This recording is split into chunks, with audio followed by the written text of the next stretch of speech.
ನಮಸ್ತೆ Karunadu, welcome back to Arsan blogs. So yeah finally Sunday ಈ ಒಂದು ಲಂಚ್ಗೆ ಹೋಗೋಣ ಅಂತ ಪ್ಲ್ಯಾನ್ ಮಾಡಿ ನಾನು ಅರುಣ್ ಅಪ್ಪ ಅಮ್ಮ ಹೋಗ್ತಾ ಇದ್ದೀವಿ. ಸೊ ಅರುಣ್ ಕಾರ್ ತೆಗಿತಿದ್ದಾರೆ ಆ್ಯಂಡ್ ನನ್ನ ಕಾರ್ ಸಿಕ್ಕಾಪಟ್ಟೆ ಗಲೀಜಾಗೋಗಿದೆ. ಏಕೆಂದರೆ ಮಳೆ ಬಂದಿರೋ ರೇಂಜ್ ಆಗಿದೆ. ಬ್ಯಾಂಗ್ಳೂರಲ್ಲಿ ಮಳೆ ಆಗಿದೆ, ಅದೆಲ್ರಿಗೂ ಗೊತ್ತಿರೋ ವಿಷಯನೇ. ಸೊ ಅದರಿಂದ ನಮ್ಮ ಕಾರ್ ಸ್ವಲ್ಪ ಗಲೀಜಾಗಿದೆ. ಇಟ್ಸ್ ಫೈನ್, ಹೊರಡ್ತಾ ಇದ್ದೀವಿ, ಬನ್ನಿ ಹೋಗೋಣ.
ಏನಲ್ವಾ, ನಮ್ಮ ಗಾಡಿ ಪಕ್ಕದಲ್ಲಿ BMW ಗಾಡಿ ನಿಂತಿತ್ತು.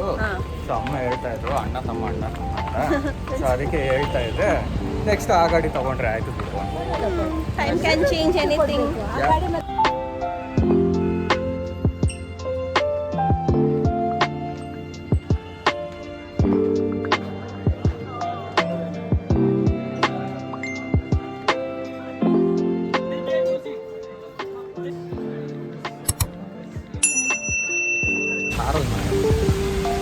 Yummy tummy, happy faces.